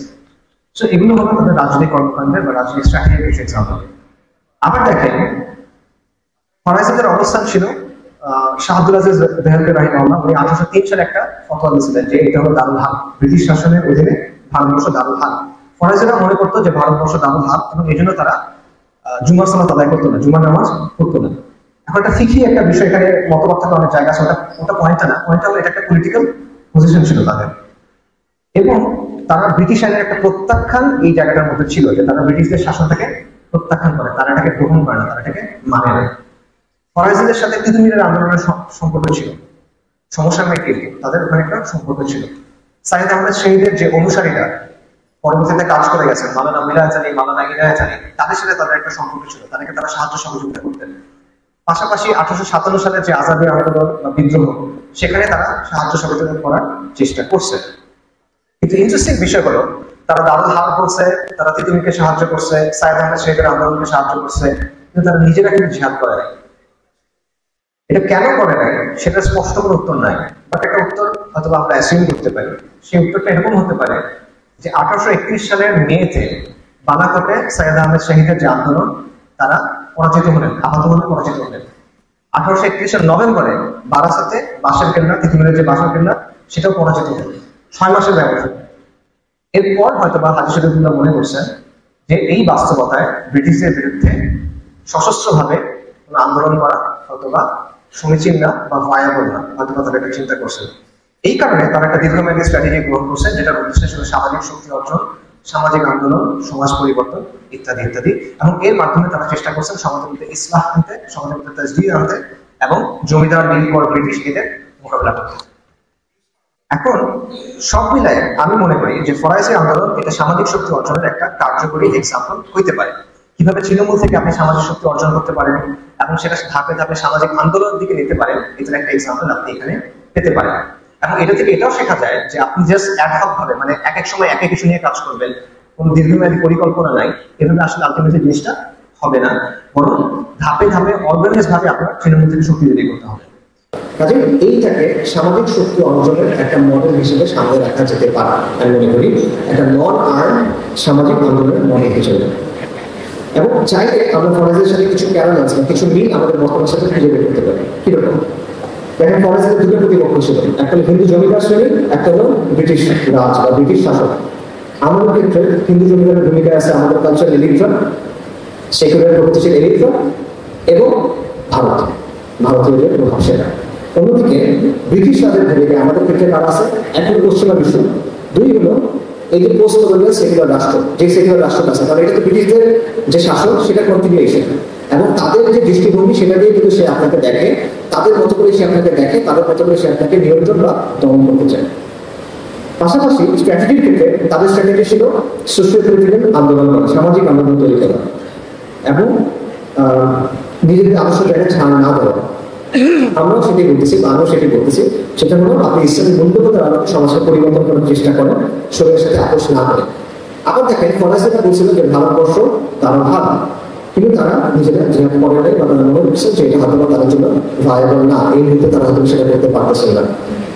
আমরা বলতেছি বা আমি বলতেছি সেটা হলো যে একদিকে আপনি জাহিলিয়ার বাস্তবতাকে চিহ্নিত করেন, সেকুলারিজমের গাইবুল্লাহ আইনের এই জাহিলিয়াতের এই রাষ্ট্রের বাস্তবতাকে চিহ্নিত করেন। অন্যদিকে আমি সোশ্যাল অ্যাক্টিভিজমের কথা বলতেছি, আমি নন ভায়োলেন্ট অ্যাক্টিভিজমের কথা বলতেছি, কোনো সশস্ত্র আন্দোলনের কথা বলতেছি না। সো এইভাবে কিছু মেইন খুঁজে বের করা সম্ভব। এখানে একটা বিষয় বোঝা দরকার, সেটা হলো যে আমি আপনাকে হুবহু তাদেরকে কপি করতে বলতেছি না। ফর এক্সাম্পল ফরাসিরা জুম্মা নামাজ পড়ে নেয়, আমি বলতেছি না যে আপনারা জুম্মা নামাজ পড়ে নেন। ফরাসিতে লাখের বাহিনী ছিল, আমি বলতেছি না যে আপনারা এখন 300 নিয়ে লাখের বাহিনী তৈরি করবেন। অথবা তাদের শরীর আদালত ছিল, আপনারা সবাই বের হয়ে গিয়ে একটা আদালত দান করেন, এগুলো আমি বলতেছি না। তাদের একটা হায়ারার্কিক্যাল অর্গানাইজেশন ছিল, একদম কেন্দ্রীয় একটা সংগঠনের মতো ছিল, আমি আমি এটাও বলতেছি না যে আপনারা এরকম কিছু একটা তৈরি করেন। আমি হুবহু অনুসরণ করার কথা বলতেছি না, আমি বলতেছি অ্যাজ এ মডেল এখান থেকে শিক্ষা নেওয়া পসিবল। শরীরের সাথে আপোষ না করেও যে কাজ করা যায়, শূন্য থেকে শুরু করে যে সামাজিক শক্তি অর্জন করা যায়, সামাজিক আন্দোলন তৈরি করা যায়, এটার একটা প্রমাণ হলো ফরাসিরা, এটা একটা মডেল হলো ফরাসিরা। এখান থেকে আপনি শিক্ষা নেন, এখান থেকে আপনি চিন্তার খোরাক নেন। এটা 200 বছর আগে একটা বিষয়, রাইট? সো এটা সবসময় হুবহু একইভাবে আপনি প্রয়োগ করতে পারবেন, বাস্তবায়ন করতে পারবেন, এটা আসলে হবে না, পার্থক্য থাকবে, মিল থাকবে, অমিল থাকবে। এই মিল অমিলের জায়গাগুলো রেখে এখান থেকে কিছু শিক্ষা নেওয়া যায় কিনা বা চিন্তার খোরাক নেওয়া যায় কিনা, এই বিষয়টা আমি বলতেছি। আবারও বলতেছি, হুবহু অনুসরণ করতে বলতেছি না। আচ্ছা, এখন এখানে একটা প্রশ্ন আসে, অনেকগুলো প্রশ্ন আসে। একটা প্রশ্ন হলো যে বর্তমানে কি আসলে এরকম কাজ করা যাবে কিনা? আমি যেটা বললাম এটা 200 বছর আগে উদাহরণ, বর্তমান পৃথিবীতে চেঞ্জ হয়ে গেছে অনেক। আর এখন তো মনে করেন রাজনীতি বলতে আমরা সবাই নির্বাচনী রাজনীতিকে বুঝি, এটার মাধ্যমে তো আসলে সবাই পরিবর্তনের চেষ্টা করে, এটা দিয়ে তো করা যায়। এই পদ্ধতি থেকে আসলে হবে সামাজিক আন্দোলন, সামাজিক শক্তি ইত্যাদি এগুলো দিয়ে হবে কিনা? এটার উত্তর হলো অবশ্যই হবে, এবং শুধু হবে না, এটা নির্বাচনী পদ্ধতির চেয়ে অনেক বেশি কার্যকরী একটা পদ্ধতি। এটা অনেকভাবে প্রমাণ করা যায়, আমি কয়েকটা ভাবে প্রমাণ দিচ্ছি। প্রথমত একটা যেটা ক্লিয়ার করা, সেটা হলো আমাদের মধ্যে একটা চিন্তা আছে, একটা বাইনারি চিন্তা আছে। সেটা হলো আমরা মনে করি যে অপশন দুইটা, হয় নির্বাচনী রাজনীতি অথবা সশস্ত্র আন্দোলন, এর বাইরে আর কিছু নেই। হয় আপনি নির্বাচনী রাজনীতি করবেন, অথবা আপনি সশস্ত্র আন্দোলন করবেন, অথবা বাসার মধ্যে চুপচাপ বসে থাকবেন।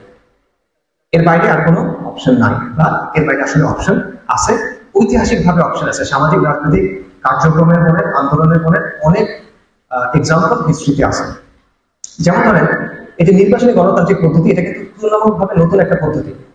পৃথিবীর অধিকাংশ দেশে আজ থেকে 50-60 বছর আগে এই পদ্ধতি ইউজ করা হতো।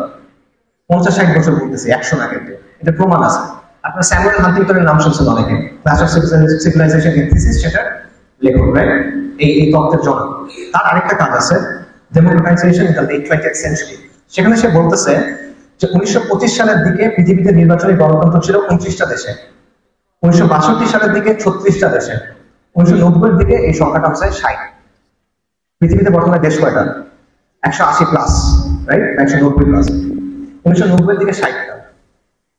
তাহলে এবং একই ধরনের তথ্য আছে, দ্য ইকোনমিক্সের ইন্টেলিজেন্স লিমিটেড একটা কাজ আছে, ডেমোক্রেসি ইন্ডেক্সের কাজ আছে, সিমিলার কথা, যে 60-70 দশক, মানে 1960-1970-এর আগে খুব অল্প দেশে নির্বাচনী গণতন্ত্রের, নির্বাচনী রাজনৈতিক পদ্ধতিটা ছিল। তো তার আগে কি মানুষ রাজনীতি করে নাই? তার আগে কি মানুষ আন্দোলন করে নাই? তার আগে মানুষ দাবি আদায় করে নাই? করছে তো, কিভাবে করছে তারা? এটা যদি একমাত্র পদ্ধতি হয় তাহলে তারা কিভাবে করছে? সো এটার বিভিন্ন পদ্ধতি আসলে ছিল, এগুলো নিয়ে আপনি বিস্তর আলোচনা লিটারেচারের মধ্যে আছে, একাডেমিক লিটারেচারে বিস্তর আলোচনা আছে। বিভিন্ন ধরনের সামাজিক এবং রাজনৈতিক কর্মকাণ্ডের অ্যাপ্রোচের কথা আপনি পাবেন। যেমন ধরেন আমি একটা নাম বলি, mass politics, social movement strategy, civil disobedience, syndicalism, direct action, non violent resistance ইত্যাদি, অনেকগুলো নাম আছে। মূল কথা, এগুলোর মৌলিক অর্থটা কি? মৌলিক অর্থ হলো এক্সট্রা পার্লামেন্টারি পলিটিক্স, মানে রাজনৈতিক কর্মকাণ্ড বা সামাজিক কর্মকাণ্ড যেটা পার্লামেন্টারি না, যেটা সংসদের মধ্যে দিয়ে হয় না, এর বাইরে অনেক কিছু করার আছে, এবং এগুলোর ইতিহাস অনেক লম্বা, সমৃদ্ধ এবং সফল। এগুলোর ইতিহাস অনেক লম্বা, সমৃদ্ধ এবং সফল। কেন? যদি সফলতার কথা চিন্তা করেন, তাহলে নির্বাচনী যে রাজনীতি, এর সাথে এই ধরনের আন্দোলন সংগ্রামের কোনো তুলনাই হয় না। গত 150 বছরে যতগুলো মিনিংফুল, অর্থবহ সামাজিক রাজনৈতিক পরিবর্তন আসছে পুরো পৃথিবীতে, তার কোনোটা নির্বাচনী রাজনীতির মাধ্যমে দিয়ে আসে না, কোনো একটা না। কিন্তু এভাবে অনেকগুলো আসছে। আমি একটা এক্সাম্পল দিই। বৈপ্লবিক পরিবর্তনের কথা যদি বলেন, যে এক ব্যবস্থা গিয়ে আরেক ব্যবস্থা আসছে, এটার এক্সাম্পল দেখেন। রাশিয়ার বিপ্লব, চীনের বিপ্লব, কিউবার বিপ্লব, যেখানে সিস্টেম পরিবর্তন হয়ে অন্যভাবে আসছে, নির্বাচনী রাজনীতির মাধ্যমে আসে নাই। আচ্ছা, মুসলিম বিশ্বে দেখেন ইমারতে রিফ, মোহাম্মদ বিন আব্দুল করিম আল-খাত্তাবি একটা ইমারা কায়েম করছিলেন, ইসলামী ইমারা কায়েম করছেন, যেটা শরিয়া দিয়ে শাসন হতো। এটা 1921 থেকে 1926 পর্যন্ত টিকে ছিল মরক্কোতে। এটা হলো উসমানীদের পর প্রথম শরিয়া শাসনের এক্সাম্পল বলা যেতে পারে। সেটা নির্বাচনী পদ্ধতির মাধ্যমে হয় নাই। ইরানের যে শিয়া বিপ্লব আসছে, সেটা নির্বাচনী পদ্ধতির মাধ্যমে হয় নাই। আফগানিস্তানে যে 2বার ইসলামী ইমারত কায়েম হয়েছে, এটা নির্বাচনী পদ্ধতির মধ্যে দিয়ে হয় নাই। আচ্ছা, এটা হলো বৈপ্লবিক পরিবর্তন। সমাজ সংস্কারের পরিবর্তন কিভাবে আসছে আপনি দেখেন। বড় বড় কিছু এক্সাম্পল দিই। ফিলিস্তিনের প্রথম ইন্তিফাদা 1987 থেকে 93 পর্যন্ত প্রথম যে ইন্তিফাদা, এখন তাকে মনে হয় থার্ড ইন্তিফাদা বলে বা আরো কিছু একটা। এই প্রথম ইন্তিফাদা নির্বাচনী পদ্ধতিতে হয় নাই। আমেরিকার সিভিল রাইটস মুভমেন্ট, যেটার মাধ্যমে খ্রিস্টানরা তার অধিকার পাইছে নির্বাচনের, ভোট দেওয়ার এবং অন্যান্য অধিকার, সেটা নির্বাচনী পদ্ধতিতে হয় নাই। লেবার রাইটস মুভমেন্ট, শ্রম অধিকার, যেটা যে 8 আওয়ার ওয়ার্ক ডে, যে 8 ঘন্টা কাজ হবে, চেয়ে বেশি না, শিশু শ্রম হবে না, ওয়ার্ক প্লেসে নিরাপত্তা লাগবে, এগুলো কিভাবে হয়েছে? এরকম আন্দোলনের মাধ্যমে আসে, নির্বাচনের মাধ্যমে আসে নাই।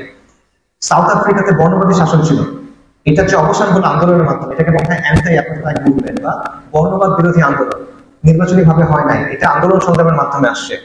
এবং আরব বসন্তের কথা আমরা জানি যে এটার মাধ্যমে অনেক রাজনীতির পতন হয়েছে, যারা দীর্ঘ সময় ধরে শাসন করতেছিল, কয়েক দশক ধরে। তাদের যে পতন ঘটছে, সেটা কিন্তু নির্বাচনী গণতন্ত্রের মাধ্যমে হয় নাই বা নির্বাচনী পদ্ধতির মাধ্যমে হয় নাই। বরং এটা বলার সুযোগ আছে যে একবার পতন হওয়ার পর, আন্দোলনের মাধ্যমে পতন হওয়ার পর যখন নির্বাচনে গেছে, তখন এই অর্জনগুলো নষ্ট হয়ে গেছে। এই প্রমাণ আছে। আচ্ছা, সো এইগুলোর উদাহরণ হলো, প্রথমে আমি বৈপ্লবিক পরিবর্তন উদাহরণ দিলাম। এগুলো হলো সংস্কারের উদাহরণ। এখানে আমূল পরিবর্তন আসে নাই এর মাধ্যমে। ফর এক্সাম্পল, আরব বসন্তের মাধ্যমে আমূল কোনো পরিবর্তন আসে নাই, কিন্তু সংস্কার আসছে, কিছুটা হলেও সংস্কার আসছে। এবং এই যতগুলো আন্দোলন বললাম সংস্কারের, এগুলোতে কি পদ্ধতি ছিল? বয়কট, অবস্থান ধর্ম, বিক্ষোভ, হরতাল, গণ আন্দোলন, এই টাইপের জিনিসপত্র, সামাজিকভাবে সংগঠিত হওয়া, তৃণমূল থেকে শক্তি তৈরি করা, অর্গানাইজড হওয়া, এই ব্যাপারগুলো ছিল। নির্বাচনী পদ্ধতি ছিল না। আমি 2 ধরনের পরিবর্তনের কথা আপনাদেরকে বললাম, একটা হলো বৈপ্লবিক পরিবর্তন, একটা হলো সংস্কারমূলক পরিবর্তন। এই 2 ধরনের কোনোটাই নির্বাচনের গণমাধ্যমে, নির্বাচনী পদ্ধতির মাধ্যমে আসে নাই বললেই চলে। কাজে সামাজিক বলেন, রাজনৈতিক বলেন, 2 ক্ষেত্রে আপনি যদি পরিবর্তন আনতে চান, বৈপ্লবিক বলেন, সংস্কার বলেন, এটা অনেক বেশি ভায়াবল পদ্ধতি, এটা অনেক বেশি ইফেক্টিভ পদ্ধতি। কিন্তু নির্বাচনী পদ্ধতির মধ্যে এরকম কোনো এক্সাম্পল নাই। এবার আমি আপনাকে আমাদের দেশের এক্সাম্পল দিই। আমাদের দেশে যত বড় বড় পরিবর্তন আসছে, 69-এর গণ অভ্যুত্থান, 71, 90-এর গণ অভ্যুত্থান, জুলাইয়ের অভ্যুত্থান, নির্বাচনী পদ্ধতিতে কোনটা হয়েছে বড়? একটা নির্বাচন পদ্ধতি হয় নাই। এবং আমরা তো শুনতেছেন, এই কথাটা আপনারা শুনতেছেন না যে সংবিধান ভেঙে তো আমরা অভ্যুত্থান করি নাই, নিয়মের মধ্যে দিয়ে তো আমরা অভ্যুত্থান করি নাই। এই কথাটা তো এখন হচ্ছে। এবং একটা আশঙ্কা আছে যে নির্বাচন দিব না, নির্বাচন পরে দিতে হবে। কেন? নির্বাচন দিলে সংস্কার হবে না, তাই না? সো আপনারা যেটাকে মূল পদ্ধতি, মানে আমরা আমাদের সমাজ যেটাকে মূল পদ্ধতি মনে করে, আবার আমাদের সমাজ থেকেই বলে যে আসলে এটা দিয়ে সংস্কারও আসবে। এটা হলো বাস্তব। আরেকটি এক্সাম্পল লাগবে আপনার কাছে। আপনি বাংলাদেশের ইসলাম পদ্ধতির এক্সাম্পল দেখেন। বাংলাদেশে যে অর্জনগুলো আছে, আংশিক অথবা পূর্ণাঙ্গ, এই সবগুলো আসছে গণ আন্দোলনের মাধ্যমে। মুফতি আমির রাহিমাহুল্লাহ, শাহুল হাদিস রাহিমাহুল্লাহ, আল্লামা আহমদ শফি রাহিমাহুল্লাহ বা অন্যান্য ইসলাম পদ্ধতির যতগুলো আন্দোলন আছে, সফল আছে, কোনটা নির্বাচনী পদ্ধতিতে আসবে? তসলিমা নাসরিনের বিরুদ্ধে যে আন্দোলন, এটা কিভাবে হয়েছে? কোথায় হয়েছে? রাজপথে হয়েছে। সিধু শহর যে বাতিল করা, কোথায় হয়েছে? গণ আন্দোলন হয়েছে। 2013 সালে যে হিফাজুল ইসলামের আন্দোলন, 77 যে আন্দোলন, কোথায় হয়েছে? নির্বাচনী পদ্ধতিতে হয়েছে কিনা? হয় না, গণ আন্দোলনের মাধ্যমে হয়েছে। এগুলো তো অঞ্চল। আর নির্বাচনী রাজনীতির মাধ্যমে কি পাইছেন আপনি? আপনি কিছুই পাবেন, বরং যারা সফটওয়্যারের পোশাকের মানুষ, তাদের পোশাকে দাঁড় আছে। এই যে এমন সব মানুষের সাথে জোর করতে হয়েছে, এমন সব দেশকে মেনে নিতে হয়েছে, যেটা কোনোভাবে ইসলামী আদর্শ বলেন, ইসলামী রাজনীতি বলেন বা আলেমানদের যে শান বা মর্যাদা বলেন, সে চায় না। এটা বাস্তবতা, এটা কঠিন বাস্তবতা, যেটা আপনি রেটরিক দিয়ে বা আবেগ দিয়ে বাঁচাতে দিতে পারবেন না। কাজে নির্বাচনী রাজনীতির তুলনায় এক্সট্রা পার্লামেন্টারি যে পলিটিক্স এটা সবসময় বেশি সফল এবং কার্যকারী, এটা নানাভাবে প্রমাণ করা যায়। পাশাপাশি নির্বাচনী রাজনীতি নিয়ে তো আসলে আরো অনেক কথা থাকে, যে এখানে মনে করেন থিওলজিক্যাল বা আইডিয়াভাবে সেইভাবে বিভিন্ন আপত্তির কথা থাকে। এটা আপাতত আমি আজকে জানান না, আমি অন্য কয়েকটা পয়েন্ট বলি যে নির্বাচন রাজনীতির আরো কিছু প্রবলেম আছে। একটা পয়েন্ট তো অলরেডি বলছি যে এটার মাধ্যমে বৈপ্লবিক পরিবর্তন হচ্ছে সম্ভবই না, এটার মাধ্যমে অর্থবহ সংস্কার সম্ভব না। ঠিক আছে, এটার মাধ্যমে বৈপ্লবিক সম্ভব না, অর্থবহ মিনিংফুল কোনো সংস্কার সম্ভব না। এটা অকার্যকর, অদক্ষ, ইনএফেক্টিভ একটা পদ্ধতি। আরেকটা দুর্বলতা হলো যে এটা আসলে সমাজের, যে বললাম যে সমাজের চিন্তার একটা কাঠামো তৈরি করে দেয়, সেগুলো প্রগতিশীল না, এটাকে আপনি এটার জায়গা থেকে চ্যালেঞ্জ করতে পারবেন না। কারণটা হলো, একটা কথা আছে, সেটা হলো politics is downstream from culture. মানে হলো সংস্কৃতি আর সমাজ হলো উজানে, আর রাজনীতি হলো ঘাটিতে। কারণ পানি কি উজান থেকে ঘাটিতে আসে, ঘাটি থেকে উজানে যায়? উজান থেকে ঘাটিতে আসে। সমাজের যে মূল্যবোধ থাকে, সংস্কৃতির যে মূল্যবোধ থাকে, সেটা রাজনীতিকে প্রভাবিত করে। এটার মানে কি? এটার মানে হলো রাজনৈতিক দলগুলো সমাজের মূল্যবোধ দ্বারা প্রভাবিত হয়, তারা সমাজের মূল্যবোধকে পরিবর্তন করতে পারে না।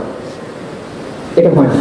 এই জন্য আপনি দেখবেন যে যখন সমাজের মূল্যবোধ পরিবর্তন হয়, তখন রাজনৈতিক দলগুলোর কথা পরিবর্তন হয়ে যায়, তাদের ভাষা পরিবর্তন হয়ে যায়, তাদের স্লোগান পরিবর্তন হয়ে যায়, তাদের লেবাস পরিবর্তন হয়ে যায়, তাদের দাড়িটা একটু ছোট হয়, তাদের প্যান্ট একটু লম্বা হয়।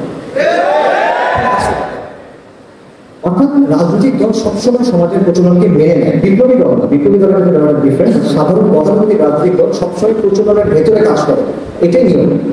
কাজেই আপনি সমাজের বয়ানকে নিয়ন্ত্রণ করতে পারতেছেন না, সমাজের বয়ান আপনাকে নিয়ন্ত্রণ করতেছে, এটা বাস্তব। কাজেই এরকম যখন আপনি করবেন, তার নিয়মের ভিতরে, তার সীমানার ভিতরে আপনি কাজ করতেছেন, তখন বারবার আপনার নিজেকে পরিবর্তন করতে হবে।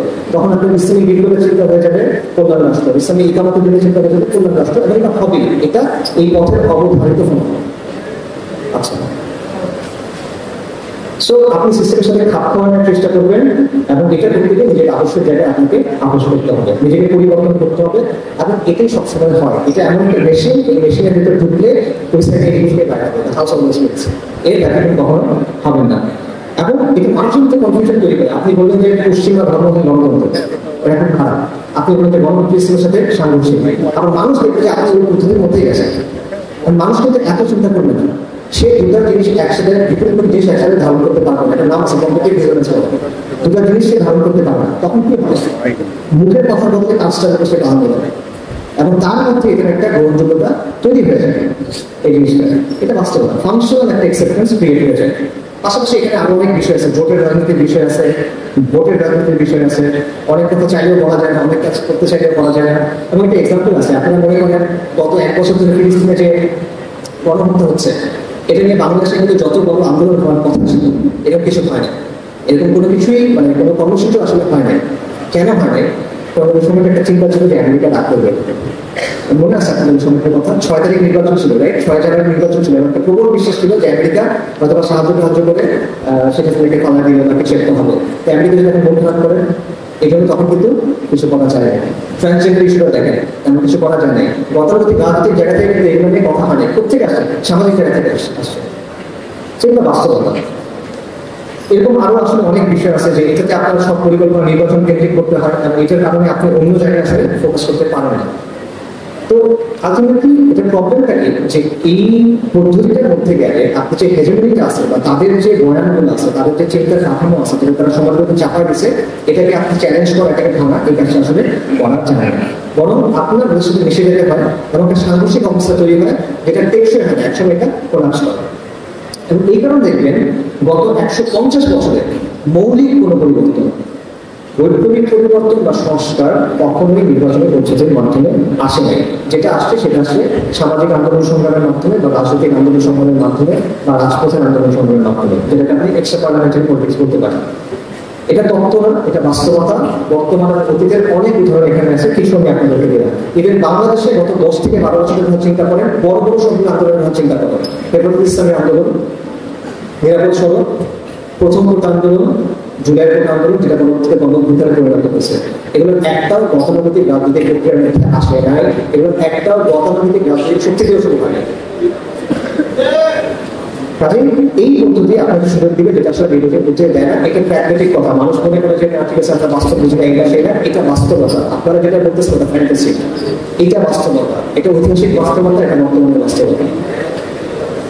কয়েকটা পয়েন্ট স্পষ্ট করি আমি যে কথাটা বলতেছি এটা হলো সোশ্যাল অ্যাক্টিভিজমের কথা, আমি এটাকে শরিয়া কায়েমের পদ্ধতি হিসেবে বলতেছি না, ঠিক আছে? আমি বলতেছি না যে অ্যাক্টিভিজমের মাধ্যমে শরিয়া কায়েম হয়ে যাবে বা এটা শরিয়া কায়েমের একটা নতুন মানহাজ। আমি বলতেছি না যে সোশ্যাল অ্যাক্টিভিজম করলে আপনি কামকে নিয়ন্ত্রণ করতে পারবেন এবং এখানে শরিয়া কায়েম হবে, এই কথা আমি বলতেছি না।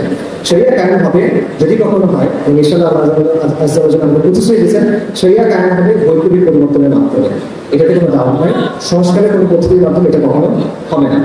এবং এগুলো নতুন কোনো কথা না, আমরা আব্দুর রহিম রাহিমাহুল্লাহ আবারও ওনার কথা বলি, উনি আজকে থেকে 30-40 বছর আগে বই লিখে গেছেন, গণতন্ত্র অন্যান্য ইসলামিক বিপ্লব আপনারা করতে পারেন, ওইখানে যা যা বলা হয়েছে মোটামুটি সব বলে গেছেন, তার জন্য নতুন কোনো কথা না। এবং আপনি যদি ইতিহাসের দিকে তাকান, আমি ফিকে আলাপ করতেছি না, মাসলা মাসালার কথা বলতেছি না, আমি ইতিহাসের কথা বলতেছি, তাহলে আপনারা দেখেন যে সিরাতের ক্ষেত্রে মদিনার পরিবর্তনটা কিভাবে আসছে, মক্কার কথা যেটা ছিল সেটা কিভাবে হচ্ছে, বা ইভেন ইয়েমেনে ফাইজার দাউদ দাইলাবি রাদিয়াল্লাহু আনহু তিনি যখন ইয়েমেনের নিয়ন্ত্রণ নিলেন আল্লাহ সুবহানাহু ওয়া তাআলার কাছ থেকে, তখন সেটা কিভাবে হয়েছে। আধুনিক সময় চিন্তা করেন, আধুনিক সময় যে পরিবর্তন, বৈপ্লবিক পরিবর্তন আসছে সেটা কিভাবে আসবে, খুব একটা মানে অনেক জটিল কিছু না ব্যাপারটা, মানে অ্যান্সারটা সিম্পল আসলে। রাশিয়ার বিপ্লব বলেন, ইরানের শিয়া বিপ্লব বলেন, এগুলো হলো বৈপ্লবিক পরিবর্তনের একটা উদাহরণ। আরেকটা উদাহরণ হলো চীনের বিপ্লব, কিউবার বিপ্লব বা আফগানিস্তানের যে এক্সাম্পল। আর দুটো এক্সাম্পল, এর বাইরে আসলে তেমন কিছু নাই, একটা গণ বিপ্লব, একটা জনযুদ্ধ, এর আসলে তেমন কিছু নাই। তো যাই হোক, মূল কথা মানে বৈপ্লবিক পরিবর্তন এভাবেই আসলে, বাইরে আসলে আপনি ওই নির্বাচনে এই করে বাইরে সোশ্যাল অ্যাক্টিভিটির মাধ্যমে করবেন এরকম কোনো কিছু আমি বলতেছি।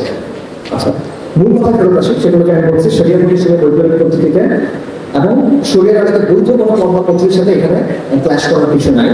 তবে আমি আপনাকে এরকম কোনো কারোর কথা বলতেছি না, আমি আপনাকে বলছি সোশ্যাল অ্যাক্টিভিজমের কথা, এটার মাধ্যমে ইসলাম কায়েম হবে, এই দাবিটা আমি করতেছি না।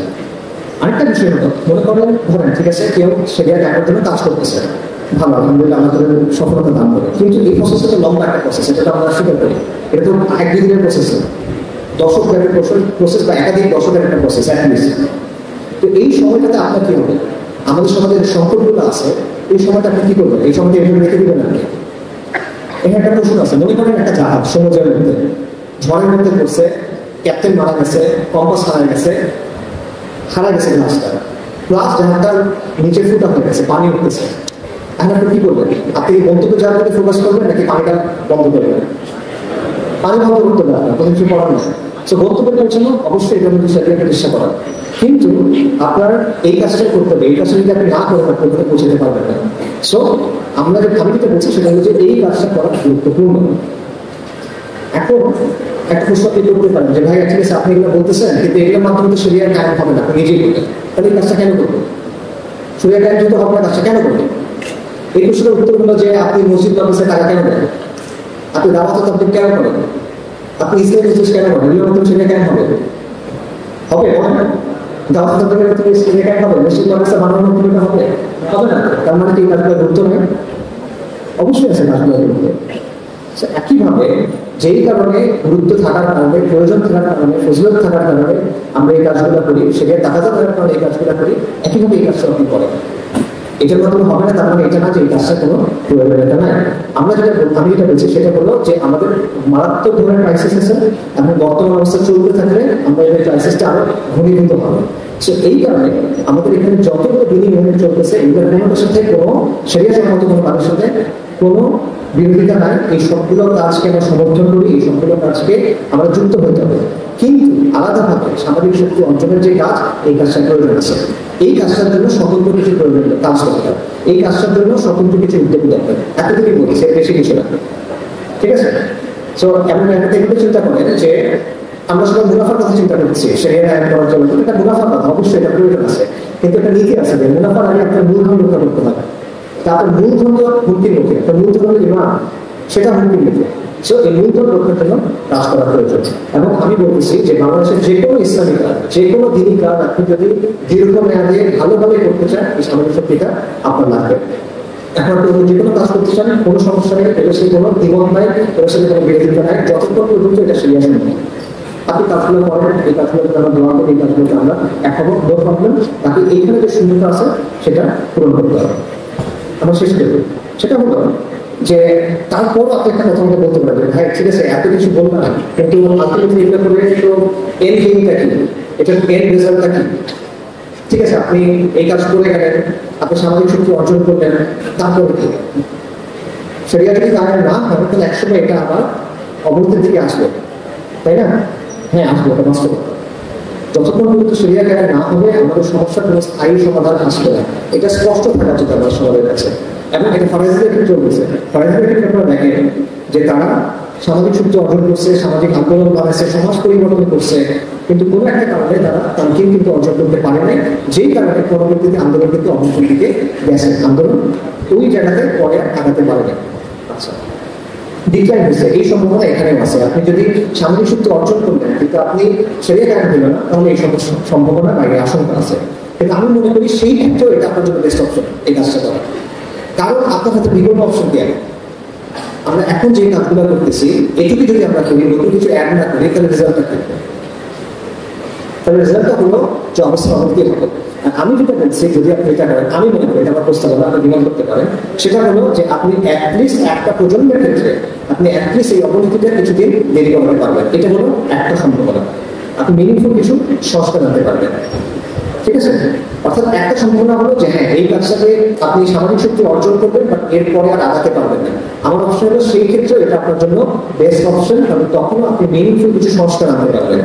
অন্য একটা সম্ভাবনা আছে, সেটা হলো যে সামাজিক শক্তি, সেটা সামাজিক শক্তি থেকে সামাজিক আন্দোলনে যেতে পারে, সেটা সামাজিক আন্দোলন থেকে সমাজ বিপ্লবে যেতে পারে, এবং যদি আমরা চান তাহলে সেটা পূর্ণ বিপ্লব দিতে পারে। কিন্তু এটা একটা সম্ভাবনা, এটা নিশ্চয়তা না। মনে করেন একটা মাল্টি স্টেজ প্রসেস, মনে করেন ক্লাস 1 থেকে ডিরেক্ট ক্লাস 10 যাওয়া যায় না, আপনার প্রত্যেকটা ক্লাস আলাদা আলাদা পাস করে উঠতে হবে। এই ব্যাপারটা এখানে অনেক সমস্যা, প্রচুর কাজের ব্যাপার আছে, এবং যেটা বললাম যে বক্তা এবং ভক্তের বদলে এখানে আসলে সমাজকে গড়ে তোলার ব্যাপার আছে। তাহলে হয়তো আমরা সেই বিষয়টা নিয়ে চিন্তা করতে পারবো। এবং এই জন্য আমি এখানে সেই কথাটাই বলবো যেটা আপনাদের প্রথম টপিক স্পিচে বলছিলাম, যে আপনি সংস্কার চান বা আপনি বৈপ্লবিক পরিবর্তন চান, দুটোর জন্য আপনার সামাজিক শক্তি অর্জন করতে হবে। আপনি অর্থবহ সংস্কার চান অথবা আপনি বিপ্লবের স্বপ্ন দেখেন, যেটাই আপনি চান, দুটোর জন্য এই কাজটা আপনাকে করতে হবে। পাশাপাশি আমি মনে করি যেটা আসলে অনেক দূরের একটা বিষয়। আপনি যদি ক্লাস 1-এ পড়েন তাহলে আপনি পিএইচডি পড়াশোনা নিয়ে চিন্তা করার দরকার নেই। আপনি যদি ইন্টার পাস করেন, আপনি ইউনিভার্সিটিতে ভর্তি হয়েছেন, তখন আপনি হয়তো পিএইচডি পড়াশোনা নিয়ে চিন্তা ভাবনা করবেন। এগুলো বর্তমানে এটা নিষ্ঠুর থিঙ্কিং আমার মতে। এবং আমাদের একটা ব্যাপার আছে, সেটা হলো আমরা জাতিগতভাবে জল্পনা কল্পনা করা একটু বেশি পছন্দ করি, আলাপ আলোচনা করা একটু বেশি পছন্দ করি, আকাশ তুমি কল্পনা করা একটু বেশি পছন্দ করি, কিন্তু কাজ করতে পছন্দ করি না। এই জন্য আমি মনে করি যে এই প্রভাব থেকে বের হয়ে এসে এখন আপনি কি করতে পারবেন, কিভাবে কাজ শুরু করতে পারবেন, এই জায়গাটাতে ফোকাস করা উচিত। আপাতত যেটা প্রথমেই কাজ সেটাতে ফোকাস করা উচিত। সো ফাইনাল কথা যেটা, সেটা হলো যে আলটিমেটলি আমরা যদি সেকুলার প্রগতিশীলদের যে সামাজিক আধিপত্য বা কালচার যেটা আছে এটা না ভাঙি, আমরা যদি সমাজের মূল জগতে যে পরিবর্তন আনা দরকার সেগুলোকে না আনতে পারি, এবং আমরা যদি সামাজিক শক্তি অর্জন না করি, তাহলে ক্ষমতার যতই পালাবদল হোক আমাদের অবস্থা ক্রমশ দুর্বল হতে থাকবে। আপনি এখন মনে করছেন আপনার অবস্থা খুব ভালো, আপনি কয়েকদিন পর দেখেন কি অবস্থা হয়। এই দুর্বলতা থাকে, কারণ একটা সিস্টেমেটিক প্রবলেম, এটা একদিন দুদিনের প্রবলেম না। এবং কি হবে, নির্বাচনের সময় আসবে, রাজনীতিবিদদের মাথায় টুপি উঠবে, কারো মাথায় হিজাব উঠবে, কারো হাতে তসবি উঠবে, সে আপনার প্রতিশ্রুতি দিবে, সে আন্দোলনের জন্য ইসলামী দলগুলিকে রাস্তায় নিয়ে যাবে, তারা সেখানে জান দিবে, কিন্তু আলটিমেটলি রেজাল্ট আসবে না। বরং কি হবে, একটা অখণ্ড গণের স্বপ্ন নিয়ে সে বাস্তবায়ন করতে চাইবে, অথবা কোনো সন্ত্রাসের বিরুদ্ধে যুদ্ধের স্বপ্ন নিয়ে তারা কাজ করতে চাইবে। আপনি একটা ভারতের জনগণের মধ্যে ঢুকবেন, অথবা আপনি একটা আমেরিকার জনগণের মধ্যে ঢুকবেন, এই চক্রটা চলতে থাকে। তো এই চক্রটা ভাঙা সম্ভব, এই ভাঙা সম্ভব, সেটা কিভাবে সম্ভব? আমি মনে করি এটা সম্ভব এইভাবে, সামাজিক শক্তি অর্জনের মাধ্যমে। এটা আমার প্রস্তাবনা। যাদের প্রশ্ন আছে, অনেকের সন্দেহ আছে আমার কথাবার্তা নিয়ে, এটা this is your answer, this is my answer, this is my proposal, এটা আমার কথা। এখানে স্পষ্ট সবকিছু, গোপন কোনো কিছু নাই।